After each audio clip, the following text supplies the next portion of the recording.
Hello everyone, welcome back to my YouTube channel. Today I'm doing a video on the wines for the California Wines release, which will be released at BC liquor stores on June 1st. And I was so lucky to have an opportunity to taste some of those wines. So I just wanted to go through some of my tasting notes, and then we'll, at the end of this video, go through some of the other wines that are to be offered on June 1st.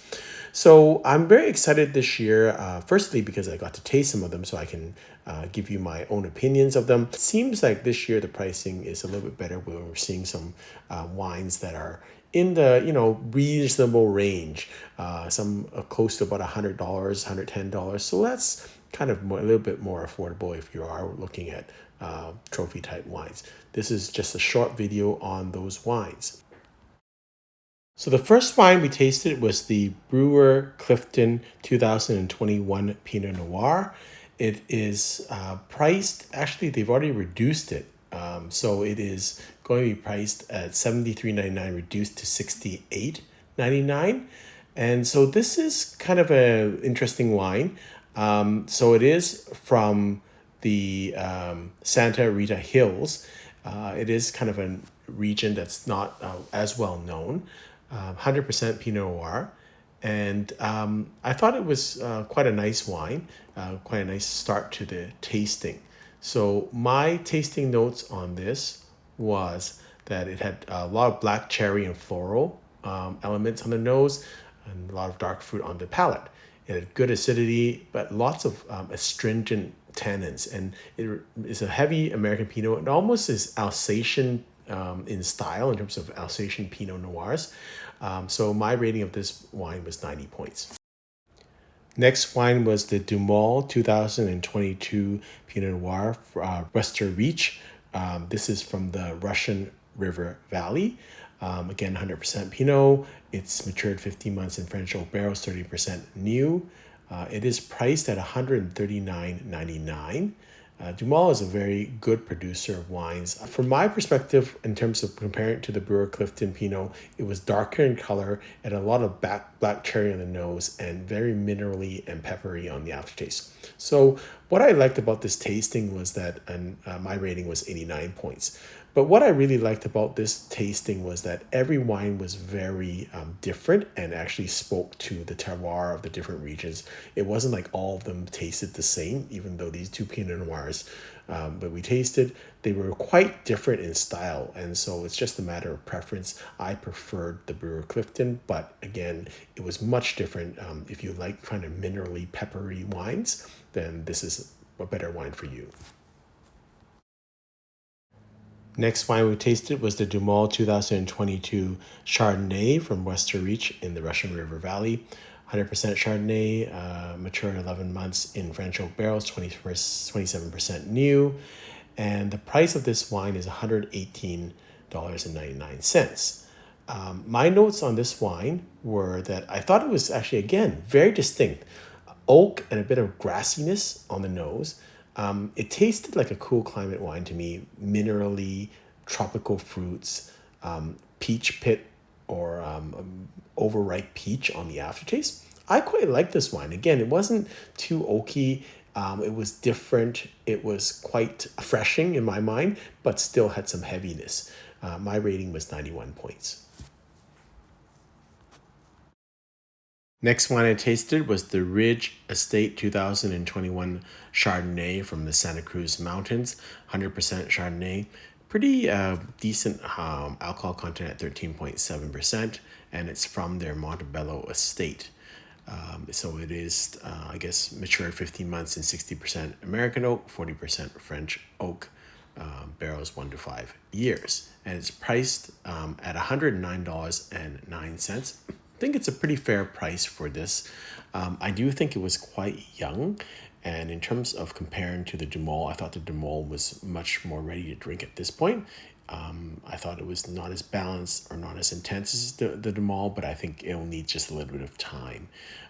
It's citrusy with peach and then a bit of flinty aftertaste. So I did like that.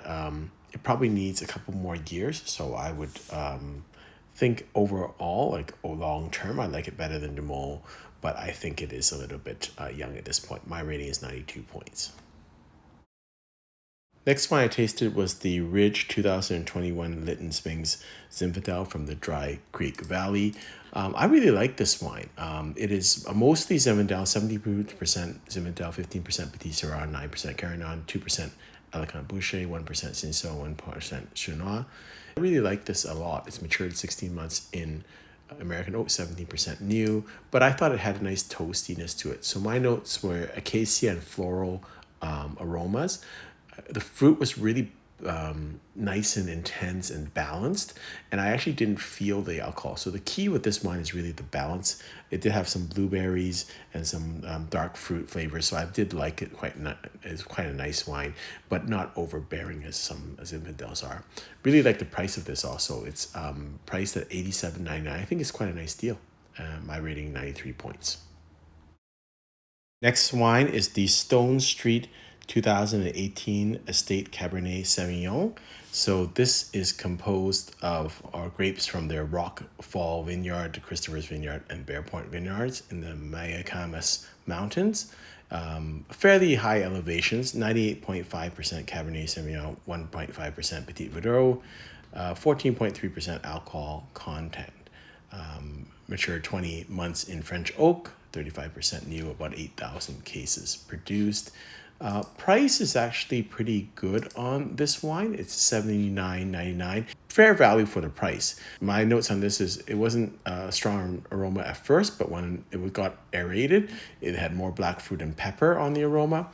It had a little bit of tobacco on the aftertaste, good acidity, a little bit of savoriness in the aftertaste, and of course a lot of black fruit, but fairly young still. It is very drinkable.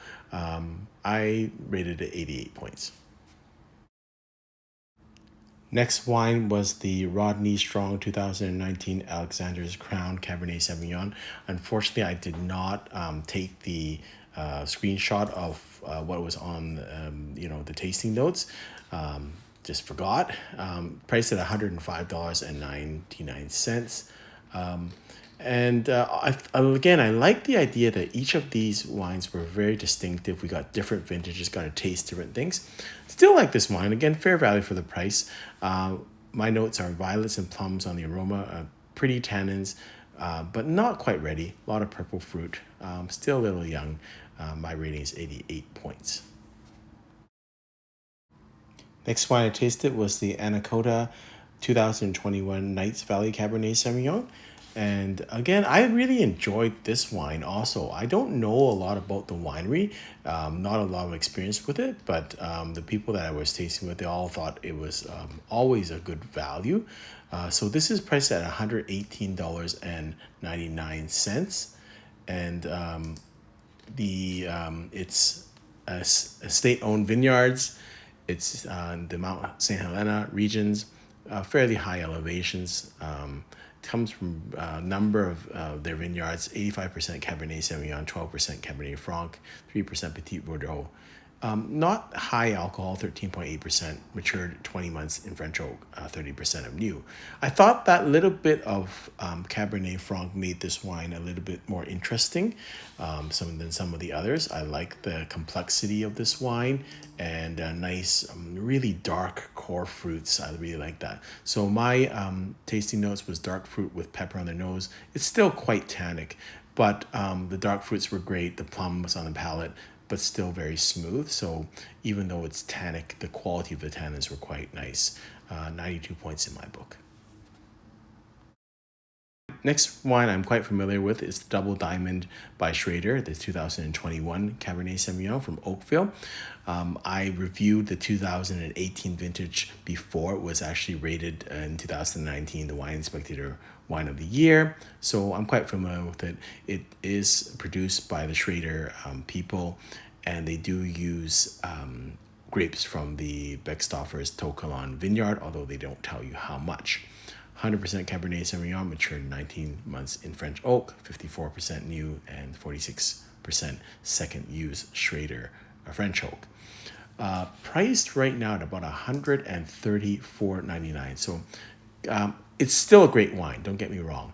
I don't think it's as good as it was in the 18 and 19 vintages. Just the vintages were better. It was just starting out, so they probably put a little bit more of To Kalon vineyard grapes in there. I don't know for sure, but it just tasted. The mid palate was really nice on the 18 and 19, and this one was not, I think, as solid, although still very good. And the prices went up almost, I think, $20 from when I first bought it in 2018. So those are factors that affect how enthusiastic I'm about the wine. So, I mean, if it's your first time drinking it, I think you'd love it, but I'm comparing it to vintages that are quite good and also the vintage where they got Wine Spectator Wine of the Year. So my notes on this wine were kind of similar to previous years.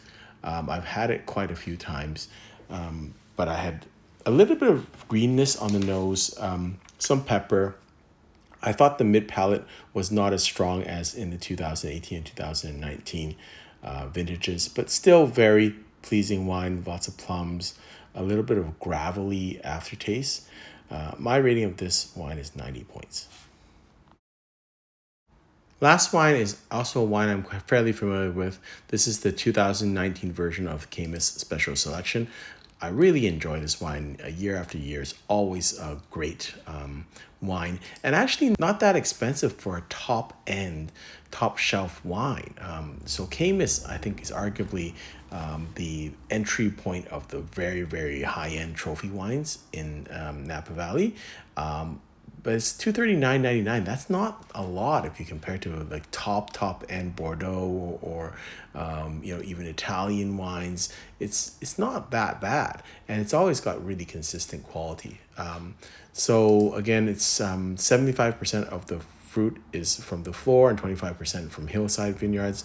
100% Cabernet Sauvignon. It's 15.9% alcohol, but it never feels that way. It is, each lot is blind tasted and scored to qualify for special selection, mature 36 months in barrel. And again, always enjoyed this wine. I think it's well produced, and the Wagner family have a really good idea of how they're doing this. My notes: dusty, chalky, dill, and dark fruit on the nose. You have chocolate, fruit, and then oak. You have a lot of layered flavors, which I thought was distinctive about this wine compared to the other wines. Very balanced, good acidity, aftertaste of violets, oak, and tobacco. So my score of this was 95 points. We also got to taste some of the other wines that they're releasing. So the one was very interesting with the Caymus Cabernet Sauvignon from California. So this is kind of a lower entry point than regular Caymus. Regular Caymus is getting up there in price, and this is a very smart move by the Caymus people, the Wagner family, to kind of, again, try to get something a little bit more affordable. Very similar wine, in my opinion, to Caymus. I don't think I would be able to tell on a blind tasting, maybe a little bit less intense than Caymus regular. It's at $79.99. I thought it was a good wine. The other one that we tasted was the Caymus Zinfandel. Caymus makes good wines. It's always a good quality wine, and this one is at $59.99. Just a couple of words about some other wines they have available. They have the 2001 Screaming Eagle available for $5,000. Likewise, they have the 2020 Second Flight for $25.50, and the 2020 Sauvignon Blanc for Screaming Eagle at $2020. These are expensive wines, great quality, trophy wines. So if you have the means, that's great, but I don't think you need to spend that money. If you don't have it, there's lots of good wines in this release that are affordable. Likewise, Opus 1, 18 and 19 vintages are at $680 a bottle. So I guess that's just fair value. What can you do? It is expensive, but they're great quality wines. They also have the Colgan Estate 2014 for $12.89 and the 2018 for $13.50. So I think the 2014 is a little bit better value, but these are really expensive wines. I think there's some really good buys here. I like Caymus Special Selection. I like the Anakota wine at $118. I like the Ridge Zinfandel wine. I like the DuMOL Chardonnay, or I like both of the Chardonnays. I like the Ridge Chardonnay also. So lots of great choices here. even the Cabernet Sauvignons that I reviewed, they're fair value. They're about $100. Not that expensive, but a pretty good value for what you get. So it's quite an exciting release. I think the prices this year are a little bit more reasonable. Hope you've enjoyed this video. Until next time, happy drinking.